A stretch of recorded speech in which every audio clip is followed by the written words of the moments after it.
नमस्कार। आज हम लोग 66 बीपीएससी में पूछे गए स्टैटिस्टिक्स के सवालों को देखने वाले हैं। लिखा हुआ इंग्लिश मीडियम में दिखेगा, लेकिन हम हिंदी मीडियम में आप लोगों को एक्सप्लेन करते चलेंगे।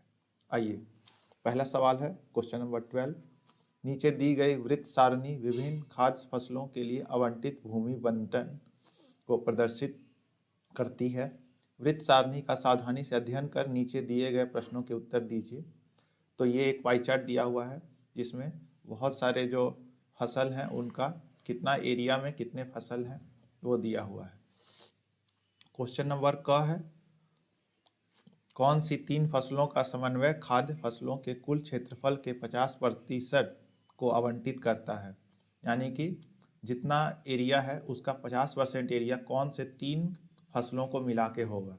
तो इसका मतलब 50% का मतलब पाई चार्ट में होता है 180 डिग्री, क्योंकि 100% बराबर 360 डिग्री होता है पाई चार्ट में। ये आपको याद रखना है। तो दिया हुआ है कि 3 फसलों का एरिया मिला के 50% है 180 डिग्री। इसीलिए 3 फसल कौन कौन से हैं? बार्ले हैं 36 डिग्री, वीट है 72 डिग्री, राइस है 72 डिग्री। टोटल मिला के होता है 180 डिग्री। तो इसका आंसर होगा बार्ले, वीट और राइस। ख है, यदि ज्वार के कुल आवंटित क्षेत्र 1.5 मिलियन एकड़ हो तो चावल की फसल के लिए कितना क्षेत्र मिलियन एकड़ में था। तो इसका मतलब कि एरिया ज्वार का दिया हुआ है आपका 1.5 मिलियन एकड़, और वो दिख रहा है पाई चार्ट में कि वो 18 डिग्री है। यानी कि 18 डिग्री बराबर 1.5 मिलियन एकड़, 1 डिग्री बराबर 1.5 मिलियन एकड़ बाई 18 डिग्री। तो 72 डिग्री जो राइस का है वो कितना एकड़ होगा? तो 1.5 डिवाइडेड बाई 18 इंटू 72 मिलियन एकड़ बराबर की आपका 6 मिलियन एकड़ होता है। ठीक है। ग है, यदि गेहूं का उत्पादन जौ के उत्पादन का 6 गुना है तो गेहूं व जौ के प्रति एकड़ उत्पादन का अनुपात क्या होगा। तो इसमें दिया हुआ है कि बार्ले है आपका, अगर x मान लेते हैं तो वीट का प्रोडक्शन हो जाएगा 6x। ठीक है। अब हमको यील्ड पूछ रहा है, जो कि जितना टोटल उत्पाद वर्सेस टोटल एरिया क्षेत्रफल का होगा। तो इसका हमको रेशियो निकालना है, रेशियो ऑफ यील्ड निकालना है। यानी कि प्रोडक्शन ऑफ वीट है 6x, एरिया ऑफ वीट क्या होगा 72 degree by 360 into total area divided by barley का है x प्रोडक्शन और डिग्री एरिया में है 36 डिग्री, यानी कि 36 बाई 360 इंटू टोटल एरिया, जो कि आंसर इसका आ जाएगा, मल्टीप्लाई कीजिएगा तो 3। ठीक है। अगला सवाल है, यदि चावल का प्रति एकड़ उत्पादन जौ के प्रति एकड़ उत्पादन से 50% अधिक होता है तो जौ का कुल उत्पादन चावल के कुल उत्पादन का कितना प्रतिशत होगा।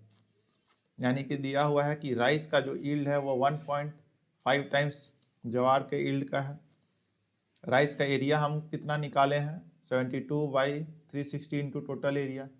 उसी तरीके से बार्ले का एरिया है 36 बाई 360 इंटू टोटल एरिया।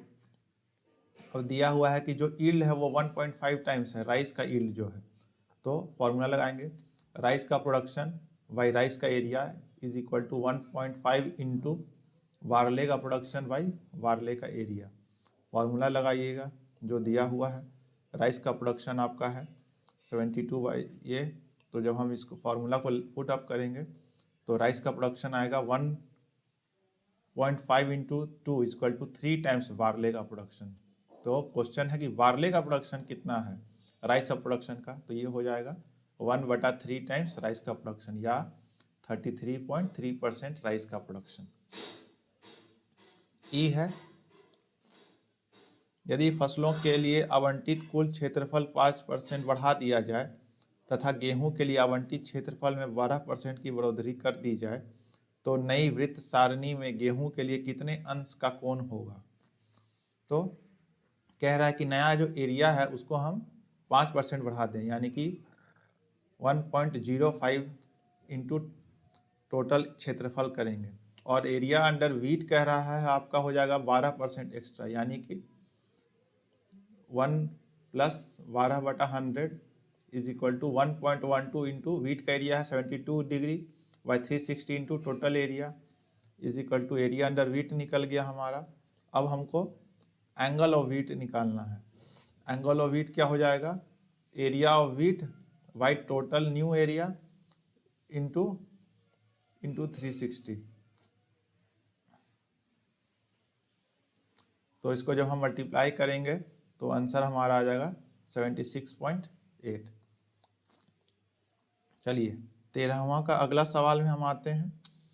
अगला सवाल है, निम्न रैखिक ग्राफ दो कंपनियों X तथा Y का 1996 से 2001 वर्षों के दौरान अर्जित किए गए प्रतिशत लाभ का प्रदर्शित करता है। ग्राफ का अध्ययन कर इस पर आधारित प्रश्नों के उत्तर दीजिए। दशमलव लाभ या हानि आय माइनस व्यय इंटू 100 का फॉर्मूला दिया हुआ है। तो आप देख सकते हैं इसमें हमको पहला क सवाल है, यदि वर्ष 1997 में Y कंपनी का व्यय 220 करोड़ था तो 1997 में उसकी आय कितनी थी। तो एक्सपेंडिचर ऑफ Y दिया हुआ है 220 करोड़, तो प्रॉफिट परसेंट ऑफ Y 1997 में क्या है, ग्राफ से हम देखेंगे ये है आपका 35%। तो हमको इनकम निकालना है, तो यही फॉर्मूला हम पुट कर देंगे, income minus expenditure by expenditure into 100 is equal to 35। तो जब आप इसको सॉल्व करिएगा तो ये आ जाएगा आपका 297 करोड़। बी है, यदि वर्ष 1997 में दोनों कंपनियों की आय बराबर थी तथा 1997 में X कंपनी का Y कंपनी के सापेक्ष व्यय का अनुपात क्या था। यानी कि कह रहा है कि इनकम दोनों का 1997 में सेम था, तो एक्सपेंडिचर का रेशियो दोनों का क्या है 1997 में।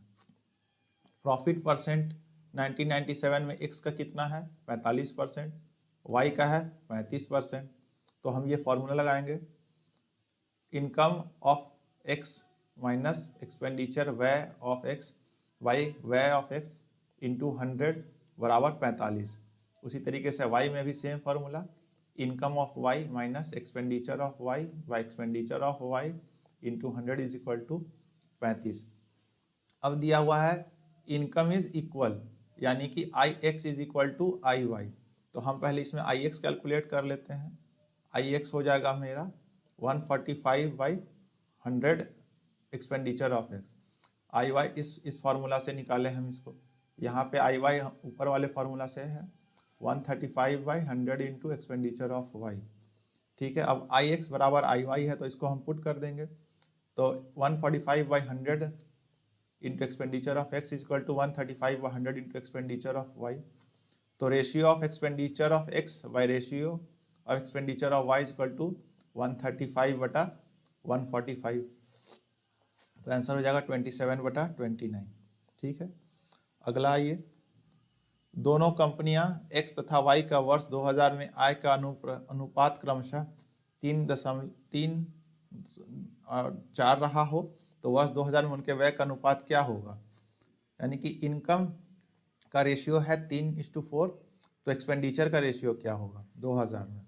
तो हम उस ग्राफ से भी देखते हैं, profit percent of in 2000 X का है 65%, Y का है 50%, और income of X versus income of Y है 3/4। तो IX minus EX by EX is equal to 65/100। उसी तरीके से IY minus EY is equal to 55/100। IX by IY है 3/4, तो इस फार्मूला को यहाँ हम पुट कर देंगे। पहले हम IX निकाल लेंगे इस फार्मूला से IX निकलेगा 165/100 EX, और इस फार्मूला से IY निकलेगा 150/100 EY। अब IX by IY is equal to 3/4 दिया हुआ है, तो इसको हम पुट कर देंगे 165/100 EX by 150/100 EY is equal to 3/4। तो EX बटा EY हम कैलकुलेट करेंगे तो आ जाएगा हमारा 15/22।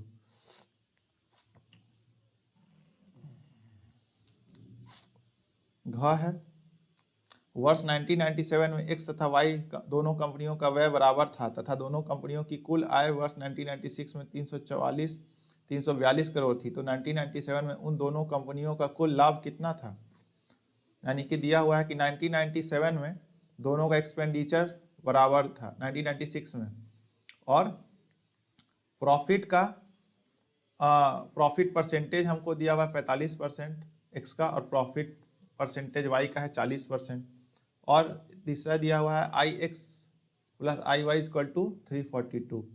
तो हम क्या करेंगे, आई एक्स और आई वाई निकालेंगे।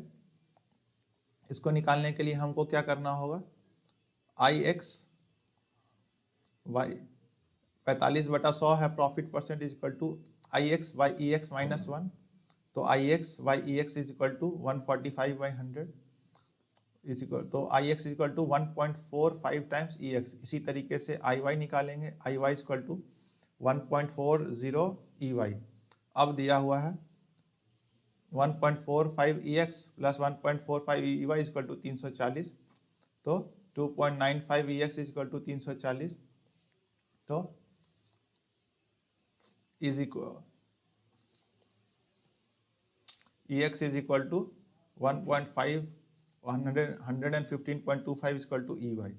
ठीक है, तो हम आई एक्स निकाल लेंगे अब इतना, और आई वाई हो जाएगा 1.4 टाइम्स ई वाई इतना।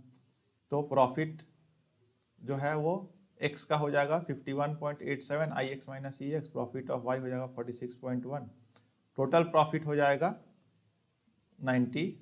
दोनों को ऐड कर देंगे तो 97.99 बराबर 98 अप्रोक्सीमेटली।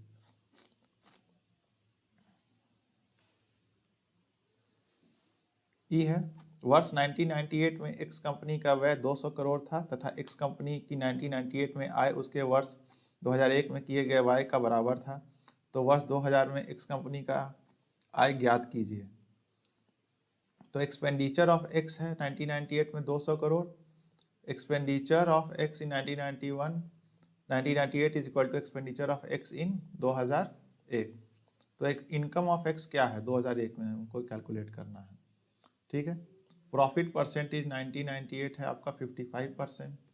तो इसको हम I x minus E x by E x is equal to 55/100। तो और ई एक्स आपका दिया हुआ है 200, तो आई एक्स हो जाएगा 310। अब आइए 2001 में एक्सपेंडिचर का परसेंटेज है एक्स का 310, क्योंकि सेम है। इनकम ऑफ एक्स क्या होगा, इसके लिए हमको प्रॉफिट देखना है, 50% है ग्राफ में दिया हुआ। 50/100 is equal to I x minus 300/300। तो एक्स 155 प्लस 300 और I x is equal to 465 crore. तो इसका आंसर हो गया। फिर क्वेश्चन नंबर हम 14 में आते हैं। 14 में दिया हुआ है, देखिए ये क्वेश्चन थोड़ा सा लॉन्ग लेंदी है। एग्जाम में कोशिश कीजिए कि इतना लेंदी है, 3 गर्भ है, इसमें 3 टेबल्स हैं, तो अवॉइड कीजिए, लेकिन फिर भी समझाने के लिए हम इसको बना देते हैं। क्वेश्चन नंबर 14, नीचे दी गई सूचना के आधार पर निम्न प्रश्नों के उत्तर दीजिए। पहली सारणी एमबीए कक्षा के उन विद्यार्थियों के प्रतिशत को दर्शाती है जिन्होंने वित्त, मार्केटिंग तथा सॉफ्टवेयर क्षेत्रों में रोजगार प्राप्त किया। दूसरी सारणी इन क्षेत्रों में रोजगार प्राप्त करने वाले विद्यार्थियों की औसत मासिक सैलरी प्रदर्शित करती है। तीसरी सारणी प्रत्येक वर्ष इन क्षेत्रों में सफल होने वाले विद्यार्थियों की संख्या को प्रदर्शित करती है। तो ये आपका टेबल्स है दिया हुआ। अब पहला सवाल है क में, 5 वर्षों के दौरान वित्त एवं मार्केटिंग क्षेत्र में रोजगार प्राप्त करने वाले विद्यार्थियों की संख्या का अंतर कितना था। तो 5 साल में स्टूडेंट जो जिन्हें नौकरी मिला वित्त में, उसको हम ऐड कर देंगे, 22 + 17 + 23 + 19 + 32 बराबर 113। मार्केटिंग में ऐड करेंगे तो आएगा 196। दोनों के बीच का डिफरेंस निकालना है, तो आंसर हो जाएगा 83। ठीक है। ख, वर्ष 1992 से वर्ष 1996 तक वित्त वर्ष में रोजगार प्राप्त करने वाले विद्यार्थियों की औसत आय में कितनी वृद्धि हुई है। यानी कि एवरेज सैलरी वित्त में 1992 में है 5,440 और 1996 में 9,810। तो हमको परसेंटेज इंक्रीज निकालना है, तो 9810 माइनस 5450 बाई 5450 इंटू 100 बराबर 80%। ठीक है। सी में आते हैं, सॉफ्टवेयर क्षेत्र की शुरुआती आय में औसत वार्षिक वृद्धि दर ज्ञात कीजिए। तो इनिशियल सैलरी में सॉफ्टवेयर में क्या बढ़ रहा है? इनिशियल सैलरी इंक्रीज कितना हो रहा है? 6440 माइनस 5290 बाई 5290 इंटू 100 बराबर 21.94। फिर घ है, वर्ष 1998 में प्रबंध स्नातकों को दी गई मासिक औसत सैलरी क्या है? मैनेजमेंट ग्रेजुएट को 1993 में कितना एवरेज सैलरी मिल रहा है? एवरेज 1993 में हो जाएगा आपका, ऐड कर दीजिए 6380 प्लस 6390 प्लस 6440 बटा 3 इक्वल टू 6403। ठीक है। और पांचवा है, वर्ष 1994 में वित्त वर्ष एवं सॉफ्टवेयर क्षेत्र के विद्यार्थियों द्वारा अर्जित की गई कुल वार्षिक आय का अंतर ज्ञात कीजिए। तो डिफरेंस इन अर्निंग फाइनेंस और सॉफ्टवेयर में क्या क्या होगा? तो 1994 में वित्त का 7550, सॉफ्टवेयर का 7050, डिफरेंस हो जाएगा आपका 500। हो गया। क्वेश्चन नंबर 15 में आते हैं। ये क्वेश्चन थोड़ा सा पिछले वाले से कम जटिल है, तो हम पढ़ते हैं। एक शीतल पेयजल कंपनी 3 प्रकारों के XY तथा Z फ्लेवर के पेय बनाती है। 6 वर्षों के दौरान 3 फ्लेवरों के पेय का उत्पादन नीचे दिए गए बहुशलाकार लेखा चित्र से प्रदर्शित किया गया है। इसका अध्ययन कर नियम प्रश्नों का उत्तर दीजिए। तो आप इस डायग्राम को देख सकते हैं। पहला है क, किस वर्ष में फ्लेवर के उत्पादन में पिछले वर्ष की तुलना में सर्वाधिक प्रतिशत उत्पादन गिरावट दर्ज की गई? तो किस वर्ष में, यानी कि हमको हर वर्ष का प्रोडक्शन जो हो रहा है फ्लेवर वाई का उसको निकालना पड़ेगा। 1996 में निकालिएगा तो 9.9%, 1997 में निकालिएगा तो -16.6%, 1998 में निकालिएगा जिस डेटा से तो हो जाएगा 10%, 1999 में निकालिएगा तो हो जाएगा -9.9%, 2000 में हो जाएगा आपका 10%। तो सबसे ज़्यादा हमको दिख रहा है कि 1997 में हमारा सबसे ज़्यादा गिरावट है, तो हमारा आंसर यही हो जाएगा। दिए हुए समय में किस फ्लेवर के पेय का वार्षिक उत्पादन सर्वाधिक रहा? यानी कि एवरेज एनुअल प्रोडक्शन सबसे ज़्यादा किस में रहा, एक्स में या वाई में या जेड में?